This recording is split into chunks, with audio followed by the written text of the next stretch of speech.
The metal door slid open with a soft hiss. Captain James Reed stepped into the observation room and took a deep breath.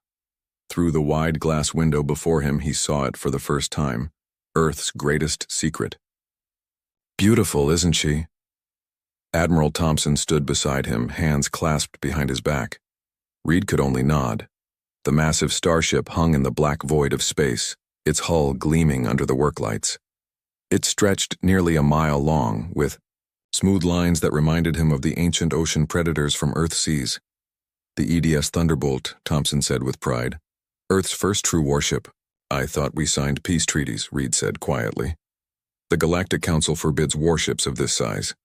Thompson laughed. "The same council that refuses to protect our colonies? The same aliens who treat us like children? For 200 years we've played nice, we've followed their rules. And what has it gotten us? Nothing but disrespect." Reed watched as small worker ships moved around the Thunderbolt, making final adjustments. "And they don't know about this?" "Not a clue," Thompson smiled. "We built it in pieces, assembled it here behind the moon. Even most of our own government doesn't know." "Why me?" Reed asked. At 42, he was young for such a command. His dark hair showed only touches of gray at the temples, and while his face had lines from years of service, his blue eyes remained sharp and clear. "Because you understand what's at stake." Thompson handed him a small tablet. "Your crew assignments, I picked the best." Reed scrolled through the list. He stopped at 2 names. Lisa Gray and Mike Wilson. "Problem?" Thompson raised an eyebrow. "No. They're the best at what they do. I just didn't think they'd clear security." Thompson laughed again. Gray questioned orders during the Mars incident. Wilson punched a superior officer who tried to cut corners on engine safety. "They're not perfect soldiers, but they're perfect for this mission." A young officer entered the room and saluted. "Admiral, we've intercepted another transmission." Thompson nodded. "Play it." The wall screen lit up with strange symbols that shifted and changed. A harsh voice spoke in a language Reed didn't understand, but the computer translated the words at the bottom of the screen. "Earth sectors remain undefended. Proceed with harvest plans. The humans suspect nothing." The screen went dark. "That's the 3rd one this month," Thompson said. "The Scourge, a species from the outer rim. They've been picking off isolated colonies, and now they've set their eyes on us." "Have you told the council?" Reed asked. "Of course. They said we're being paranoid, that no species would dare attack council-protected worlds." Thompson's face hardened. "But we both know Earth is barely protected at all. They've placed us under quarantine for 2 centuries, limiting our ships, our weapons, our expansion." Reed looked back at the Thunderbolt. "And this is our answer." "This is our survival," Thompson corrected. "Your orders are simple, Captain. Take the Thunderbolt beyond our solar system. Show these aliens that humans aren't helpless children to be pushed around or harvested. Make them fear us. 3 days. Later, Reed stood on the bridge of the Thunderbolt.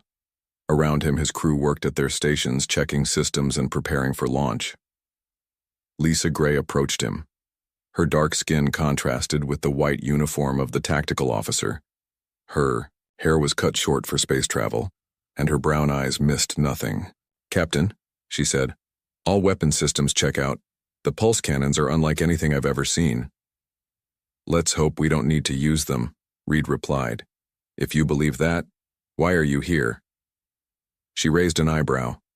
Before Reed could answer, Mike Wilson's voice came over the comm system. "Engine room to bridge. The jump drive is online and purring like a kitten. Whatever the eggheads did with this tech, it's light years beyond standard drives."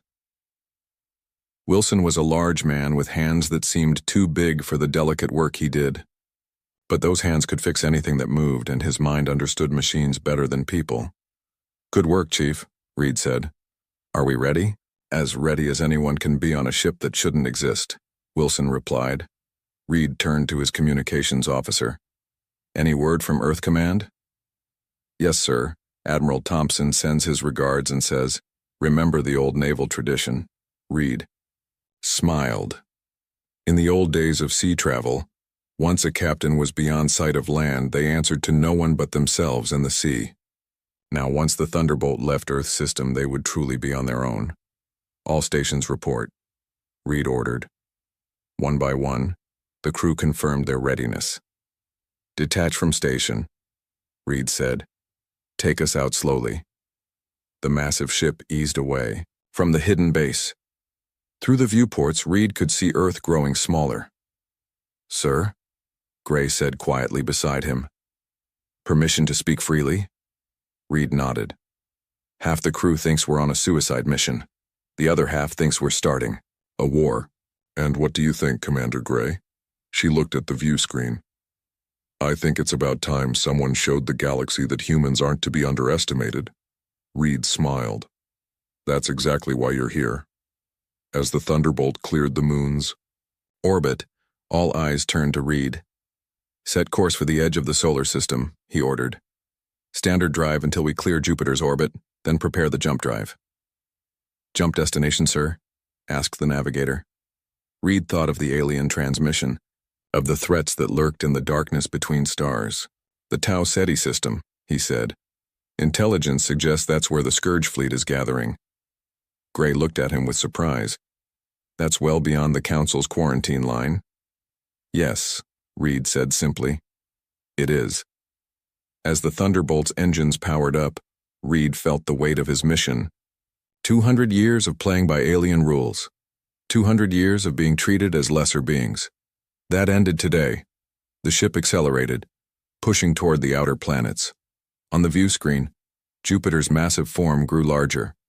Captain, the communications officer called out. We're receiving an emergency transmission from the Council outpost at Jupiter's moon. They're demanding we identify ourselves and state our purpose. No response, Reed ordered. They're threatening to report us to Earth Command. Reed smiled. Let them. By the time anyone figures out what's happening, we'll be long gone. The Thunderbolt passed Jupiter's orbit, its massive form now dwarfing the gas giant. Never had humans built something so powerful, so deadly. Jump drive ready, Captain, Wilson reported from engineering. Reed looked at his crew, at the faces of men and women who had trained for years for this moment. They were about to break every rule, violate every treaty. They were about to show the galaxy that humanity would no longer sit quietly in its corner. Engage jump drive, Reed ordered. Let's shatter the stillness. The stars on the view screen stretched into lines of light, and the EDS Thunderbolt vanished from Earth's solar system, carrying with it humanity's first true step into the galactic stage. The jump ended with a gentle shudder. On the bridge of the Thunderbolt, emergency lights flashed briefly before returning to normal. Captain Reed gripped his command chair as the massive ship settled into normal space. Status report, he ordered. All systems functioning, Captain. Wilson's voice came through the comm. The jump drive performed better than expected. Barely any strain on the engines. Lisa Gray studied her tactical display. We've arrived at the edge of the Tau Ceti system. No signs of being followed. Reed nodded. They had just traveled farther than any official Earthship in history. The quarantine line set by the Galactic Council was now 20 light-years behind them. Passive scans only, Reed ordered. I want to see what's out there before they see us. The bridge crew worked silently. Through the main view screen, Reed could see the distant star of Tau Ceti, its light a warm yellow against the black of space. Sir, the sensor officer called out, I'm picking up energy signatures near the 5th planet, multiple ships. Show me, Reed said. The view screen changed to show a magnified view of a massive gas giant. Around it, ships moved in formation. They were sharp, angular vessels with red markings that reminded Reed of blood spatters. The Scourge fleet, Gray said quietly, just as intelligence suggested. Reed studied the ships. How many? 12 war vessels and what appears to be 3 transport ships, Gray replied. The war vessels matched the description of Scourge hunter-killers. And what's their target? Reed asked. The sensor officer worked his controls. There's a small trading post on the 2nd moon of the gas giant. Looks like a neutral zone facility. Reed frowned. Civilians? Based on the energy readings, mostly merchants and traders. No military presence detected. Reed stood up and walked closer to the view screen. This wasn't what he had expected. According to their orders, they were simply to observe and gather intelligence on the Scourge, not to engage. "Sir," Gray said, "the Scourge ships are powering up weapons. They're moving into attack formation around the trading post." Reed felt his jaw tighten. How many people on that trading post? Sensors indicate approximately 500 life forms of various species. 500 civilians about to be slaughtered. Reed's orders were clear. Observe. Don't interfere. Earth's first starship was too valuable to risk in a battle that wasn't theirs. "Captain," Gray said softly, "what are your orders?" Reed turned to face his crew. Their eyes were all on him. They had trained for combat, but this would be their first real test. "Prepare all weapons," Reed said firmly. "Bring engines to full power. We're going to introduce ourselves to the Scourge." The bridge erupted in activity as the crew prepared for battle. "Sir," the communications officer called out, "I'm picking up a distress signal from the trading post. They're begging for help from any nearby ships." "Let them know help is coming," Reed said. "But don't identify us yet." The Thunderbolt moved forward, its massive engines pushing it toward the gas giant. As they approached, the details of the trading post became clearer. It was a collection of domed structures built into the rocky surface of the moon, with small ships docked around its perimeter. "The Scourge vessels have launched fighters," Gray reported. "They'll reach the trading post in 3 minutes." Reed nodded. "Take us in fast, position us between the fighters and the trading post." "Captain," Wilson's voice came through the comm, "if we push the main engines this hard on our first run, we risk—" "Noted, Chief," Reed cut him off. "But those people don't have 3 minutes." The Thunderbolt surged forward, its speed surprising even Reed. The ship was performing beyond expectations. 30 seconds to intercept, Gray announced. "Weapons ready?" "Pulse cannons charged and targeting systems locked. Point defense systems online." Reed took a deep breath. This was it. Earth's first true contact with alien hostiles. "All hands, battle stations," he ordered. "Let's show them what humans can do." The Thunderbolt burst into the space between the Scourge fighters and the trading post. For a moment, everything seemed to freeze. The Scourge fighters, small and agile with their red markings, paused in their attack run. "We've been spotted," Gray said. "The Scourge vessels are redirecting to us. They're hailing us." "On screen," Reed ordered. The view screen flickered and the image of an alien appeared. Its face was gray and ridged, with 4 yellow eyes that blinked independently of each other. When it spoke, its sharp teeth flashed. "Unknown vessel," the translation computer rendered in English. "You have entered Scourge hunting grounds. Identify yourself or be destroyed." Reed stepped forward. "This is Captain James Reed of the Earth Defense Ship Thunderbolt. You are threatening a peaceful trading post. Withdraw your forces immediately." The alien's eyes widened. "Earth? Impossible. Humans are confined to their system by council decree. You cannot be here." "And yet, here we are," Reed replied calmly. "I won't ask again. Withdraw your forces." The alien made a sound that might have been laughter. "A single human ship, no matter how large, cannot stand against the Scourge. Your destruction will make an excellent example to others who defy us." The connection cut. "They've broken off communication," the communications officer reported. "All Scourge vessels are targeting us." Reed returned to his chair. "Gray, tactical assessment?" "Their fighters are fast but lightly armored. The larger vessels have significant firepower but slow maneuvering. They're spreading out to surround us." Reed nodded. "They think we're easy prey. Let's change their minds. Target the lead fighter group with pulse cannons, minimal power. I want to disable, not destroy." "Targeting," Gray confirmed. "Ready on your mark. Fire." The Thunderbolt's weapons fired for the first time. Bright blue energy pulses shot out, striking the lead fighters with perfect accuracy. The Scourge vessels spun out of control, their systems disabled but hulls intact. A stunned silence fell over the bridge. "Direct hits on all targets," Gray reported with a hint of awe. "All fighters disabled with minimal damage." The remaining Scourge fighters broke formation, clearly confused by the precision and power of the human ship's weapons. "Sir," the communications officer called out, "we're being hailed by the trading post." "On screen," Reed ordered. The face that appeared wasn't human. It had blue skin and large, almond-shaped eyes. Its expression, however, was unmistakably one of gratitude. "Unknown vessel, we thank you for your intervention. I am Administrator Thal of the Meridian Trading Post. May I ask who has come to our aid?" Reed straightened his uniform. "I am Captain James Reed of the Earth defense ship Thunderbolt." Thal's eyes widened. "Earth? But how? The Council has kept your kind isolated for centuries." "Things change," Reed said simply. "The Scourge threat remains. Do you have any defenses of your own?" "Minimal," Thal admitted. "We are a peaceful trading hub.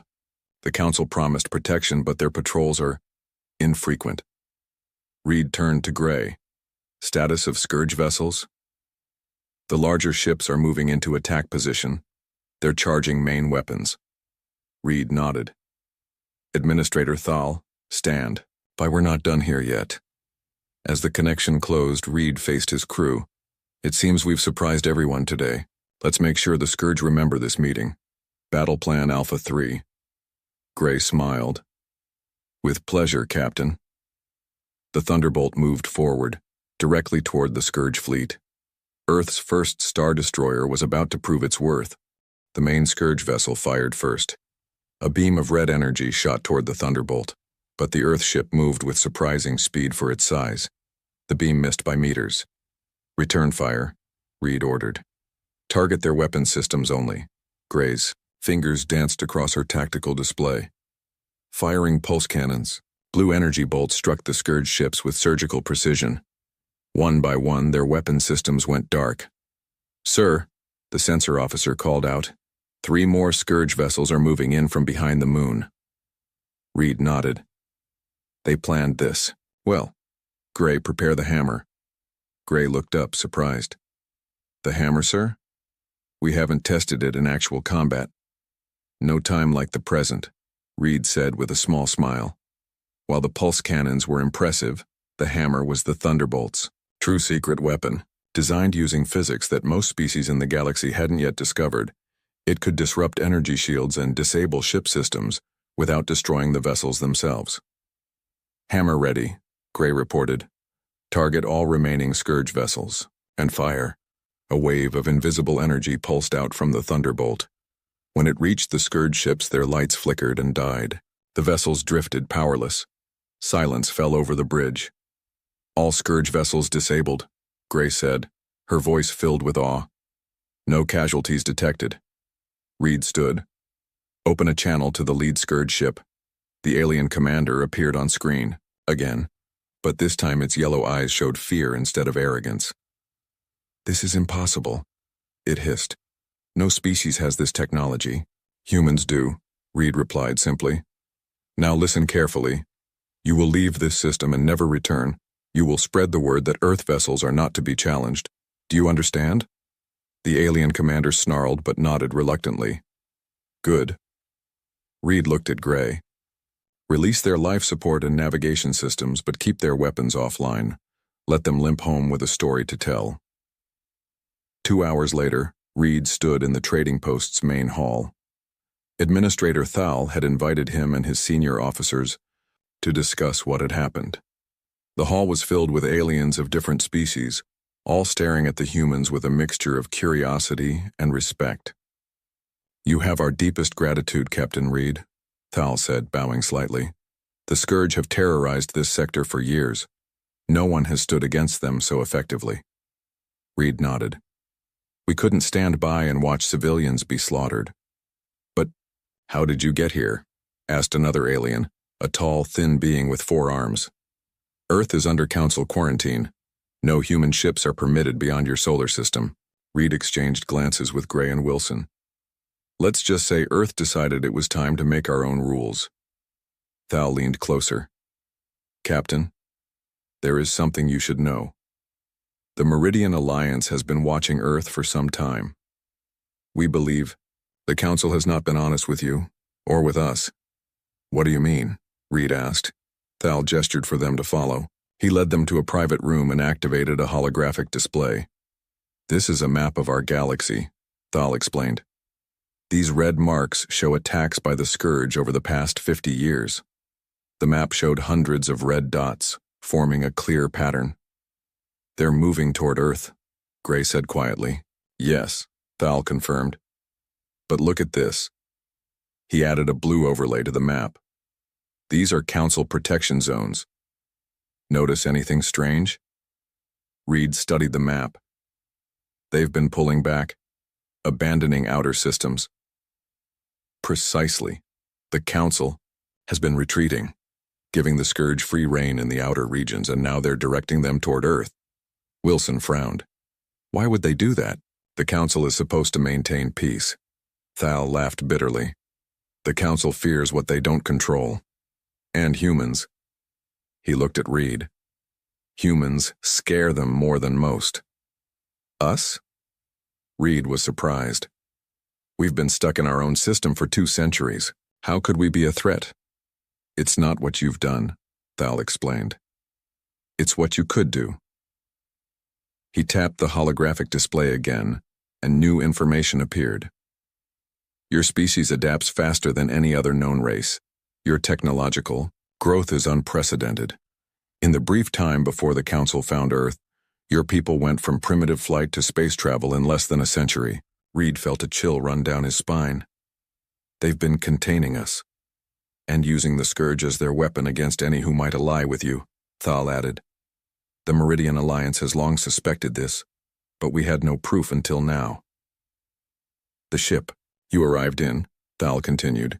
It uses technology the Council claims is impossible, yet here you are. Wilson stepped forward. Speaking of technology, I've been talking with some of your engineers. Your power systems are different from ours, but compatible. With your permission, I'd like to exchange some ideas. Thal smiled.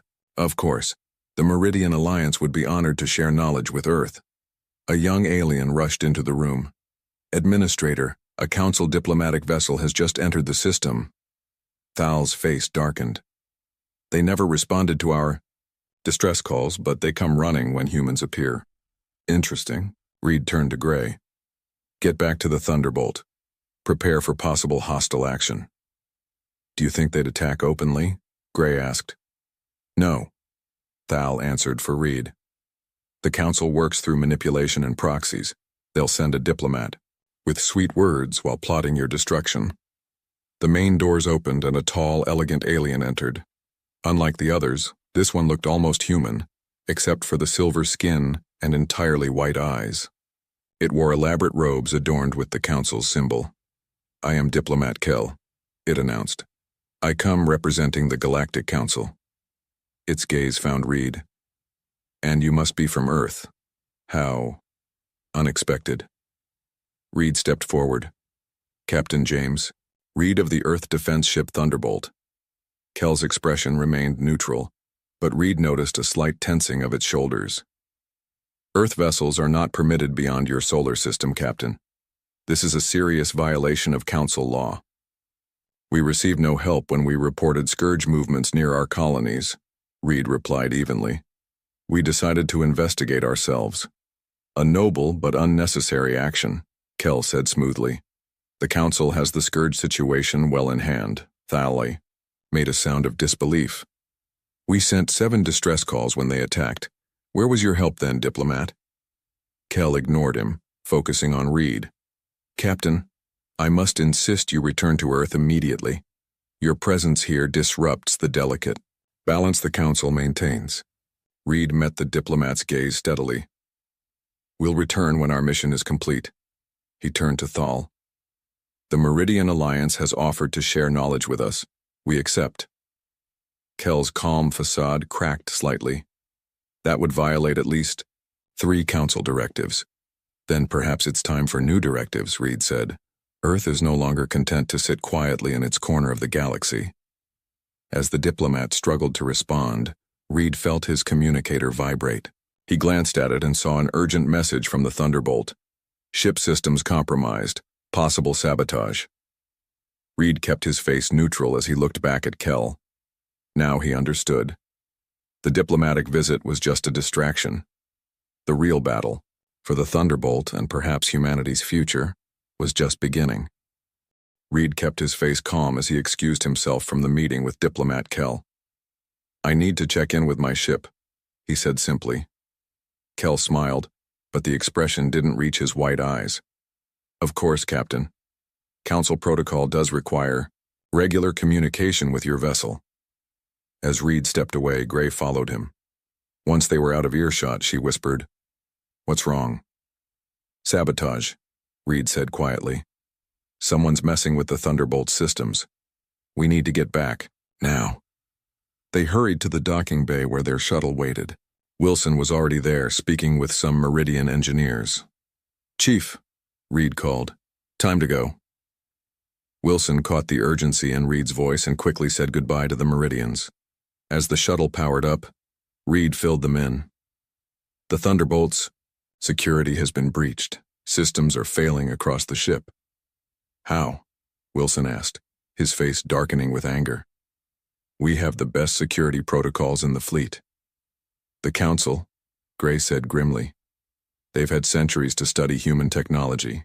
They probably placed backdoors in our systems from the beginning." The shuttle raced back to the Thunderbolt. From the outside, the massive ship looked normal, but when they docked, they found chaos inside. Emergency lights flashed throughout the corridors. Crew members rushed about trying to contain the damage. Lieutenant Park, the ship's security officer, met them at the airlock. "Captain, we have a situation. All major systems are shutting down one by one. Life support is running on backup power." Reed nodded. "What about the jump drive?" "Offline, sir, and weapon systems are unresponsive." Reed turned to Wilson. "Chief, get to engineering. Find the source of this and fix it." Wilson's face set with determination. "On it, Captain." He hurried away. "Gray, what's the status of the Council diplomatic vessel?" Gray checked her tablet. "Still in orbit around the trading post, but," she frowned. "There's something else. 3 unknown ships just appeared at the edge of the system. They're on an intercept course." Reed's jaw tightened. "The Council doesn't waste time. They're making sure we can't leave." "Captain, to the bridge," came an urgent call over the comm system. When Reed and Gray arrived on the bridge, the view screen showed 3 large warships approaching. They were sleek and silver, bearing the Council's emblem. "Council Enforcement Division," Gray said. "Their version of military police." The communications officer looked up. "Sir, they're hailing us." "On screen," Reed ordered. A stern alien face appeared. Like Diplomat Kell, this one had silver skin and white eyes, but wore a military uniform instead of robes. "Earth vessel," the alien said coldly. "This is Commander Vex of the Council Enforcement Division. You are in violation of Council quarantine. Directives. Power down your weapons and prepare to be boarded." Reed stepped forward. "This is Captain Reed. We responded to a distress call from the Meridian Trading Post. Under galactic law, that gives us the right to be here." Vex's expression didn't change. "You had no authority to leave your system in the first place. Power down immediately or face destruction." The screen went dark. "Charming fellow," Gray muttered. Reed turned to his crew. "Battle stations, prepare all functioning weapon systems." "Sir," the tactical officer said nervously, "most of our weapons are offline. We can't fight 3 Council warships." "We don't need to fight," Reed replied. "We just need to survive." His communicator beeped. It was Wilson. "Captain, I found the problem. There's a virus in our main computer. It's Council technology designed to shut down our systems one by one. Can you fix it?" "Yes, but I need time. And there's something else you should know. I've been working with the Meridian engineers. Their communication system operates on frequencies the Council doesn't monitor. If we can adapt it to our ship, we can call for help." Reed frowned. "Help from whom? Earth is too far away." "Not Earth," Wilson said. The Meridians showed me something. There are other species out there who hate the Council as much as we're starting to. They've been watching, waiting for someone to stand up to them. Reed considered this. How long to install their communication system? An hour, maybe less. Do it, Reed ordered. In the meantime, we need to stall those Council ships. Reed looked at Gray. Ideas? She smiled. The hammer didn't drain as much power as we thought. We have enough for one more pulse. It won't disable Council ships, Reed warned. Their technology is too advanced. No, but it might confuse their sensors long enough for us to make a break for it. Reed nodded. Do it. Gray worked her console. Hammer charged, ready on your mark. Reed watched as the Council ships moved closer, forming a triangle to trap the Thunderbolt. Now, he ordered. The hammer fired, sending an invisible wave of energy toward the Council ships. Their formation faltered as their sensors temporarily went blind. Full power to engines, Reed ordered. Take us around the moon. The Thunderbolt lurched forward, pushing past the disoriented Council vessels and heading for the large moon of the gas giant. They're recovering faster than expected, Gray reported. They're in pursuit. Keep going, Reed urged. We just need to buy Wilson time. The Council ships fired, their energy beams striking the Thunderbolt's rear shields. The massive Earth ship shuddered but kept moving. Shields at 60%, the tactical officer reported. Reed gripped his chair. Evasive maneuvers. Use the moon's gravity to slingshot us around. The helmsman worked furiously. The Thunderbolt dipped closer to the moon, using its gravity to gain speed. For a moment it looked like they might escape. Then a direct hit rocked the ship. Shields down to 30%, the tactical officer called out. One more hit like that and we're in trouble. Reed's communicator beeped again. Wilson to Captain.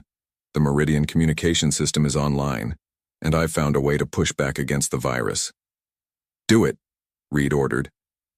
Suddenly, the lights on the bridge stabilized. Screens that had been flickering came back to life. Systems coming back online, the tactical officer reported in surprise. Weapons are operational. Reed smiled. Target the lead Council ship. Pulse cannons only. Minimum power. Let's show them we still have teeth. The Thunderbolt fired. Sucker. Energy struck the lead Council ship, causing it to veer off course. Sir, the communications officer called out. The Meridian system is picking up responses. Multiple signals from throughout the sector. Gray looked at her console in amazement. Captain, we're being answered by at least 20 different ships. They're all asking how they can help. Reed stood in the center of the bridge watching as the tactical display showed new ships appearing at the edges of the system. Ships from species he'd never seen before, all responding to the Thunderbolts. Call. It seems we're not alone in wanting change, he said quietly. The communications officer looked up. Sir, I have Administrator Thal on the line. He says the Meridian Alliance formally requests Earth's assistance against Council oppression. Reed looked at the approaching Council ships, then at the growing number of allies appearing on their sensors. What had begun as a simple mission to show humanity's strength was becoming something much larger. Tell Thal, Reed said firmly, that Earth accepts. The gathering storm of rebellion had begun. 3 days after the confrontation with the Council ships, the space around the Meridian trading post was filled with vessels of all shapes and sizes. Ships from 24 different species had answered the call, forming a makeshift fleet that surrounded the Thunderbolt like protective siblings around a younger brother. On the bridge of the Thunderbolt, Captain Reed studied the tactical display with Gray and Administrator Thal. The Council has recalled all its forces to their headquarters at Centaurus Prime, Thal reported. Our scouts say they're gathering a massive fleet. Reed nodded. They're preparing to crush this rebellion before it spreads. It's already spreading, Gray said, pointing to the display. Look at these reports. Planets throughout the outer systems are openly defying Council directives. Some are even removing Council representatives. Wilson entered the bridge looking tired but satisfied. Captain, the ship repairs are complete. All systems are back online, and I've purged every trace of Council programming from our computers. Good work, Chief, Reed said. What about the modifications? Wilson grinned. Better than expected. The Meridian shield technology integrated perfectly with our systems, and that weapon design from the Atraxians has doubled our pulse cannon output. Reed looked around at his crew, then at their alien allies. What had begun as a simple mission to demonstrate Earth's strength had become something much larger. They had sparked hope in species that had lived under Council control for centuries. So what's the plan, Captain? Gray asked. Reed turned to Thal. The Council is vulnerable right now. They've never faced open rebellion on this scale, but they still have their ultimate weapon, don't they? Thal's face darkened. The stillness. Yes. It's why most species never dared to challenge them. What exactly is the stillness? Wilson asked. A planet killer, Thal explained, housed on their central command station. It can destroy an entire star system from light years away. They've only used it twice in known history, but the demonstrations were effective. Reed studied the map. That's why we can't just hide and build our strength. As long as they have the stillness, they can destroy any world that opposes them. So we take it out, Gray said simply. The others looked at her. Is that even possible? Wilson asked.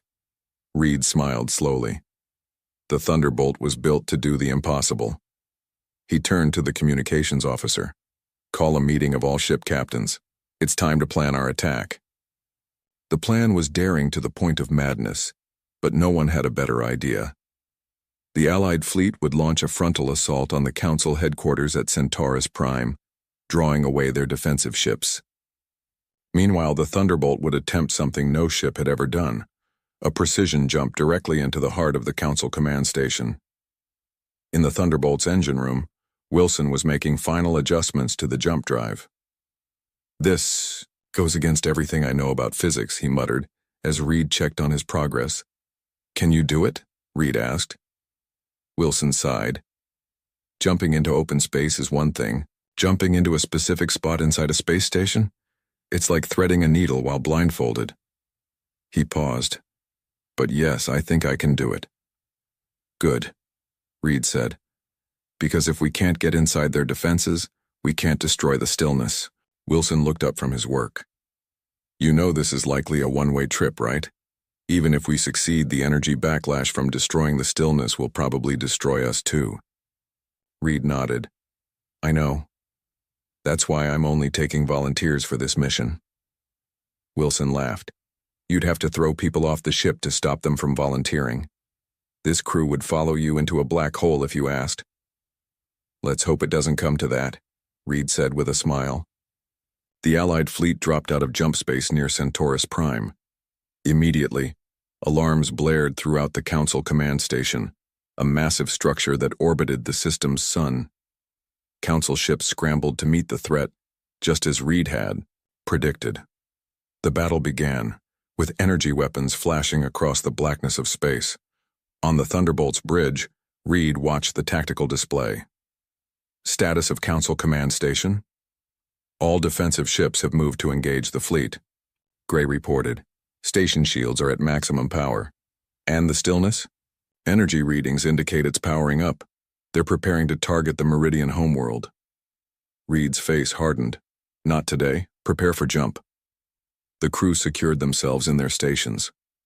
What they were about to attempt had never been done before.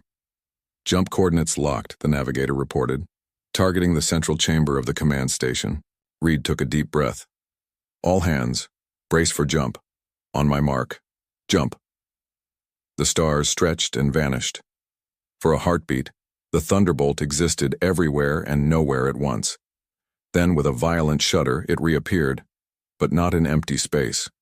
The massive Earthship materialized directly inside the Council command station, its hull scraping against walls that were never meant to contain a vessel of its size. Metal screamed as it tore, and warning alarms blared throughout the Thunderbolt. Damage report, Reed called out over the noise. Hull breaches on decks 3 through 7, came the response. Sealing emergency bulkheads. Reed looked at the view screen, which showed they had emerged exactly where they needed to be.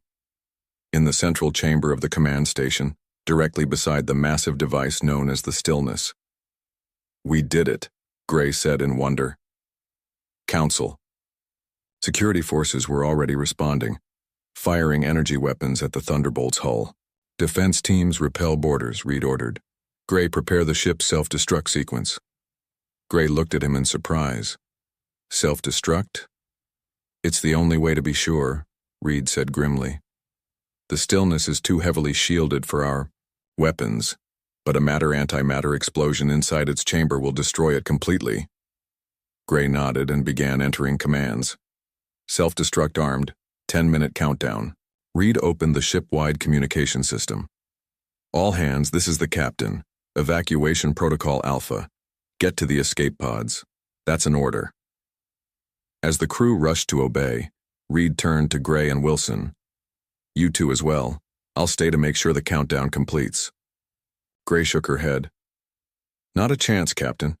We started this together." Wilson nodded. "The escape pods wouldn't get far anyway. Might as well see this through." On the view screen, they could see Council forces gathering, trying desperately to stop what was happening. In the background, the Stillness pulsed with energy, still preparing to fire. "Open a channel to the Allied fleet," Reed ordered. When the connection was established, Reed spoke clearly. "This is Captain Reed of the Thunderbolt. The Stillness will be destroyed in approximately 8 minutes. All ships should prepare to jump to safety." Administrator Thal's voice came through. "What about your crew, Captain?" "We knew the risks," Reed replied simply. "Just make sure our sacrifice means something. Build a better galaxy than the one the Council created." As the minutes ticked down, the 3 officers watched the battle. Raging outside, the Allied fleet was already beginning to withdraw, jumping away to safety. "It's strange," Wilson said quietly. "We came out here to show the galaxy that humans weren't to be trifled with. I never thought we'd end up freeing half the galaxy from tyranny." "Earth will be proud," Gray added.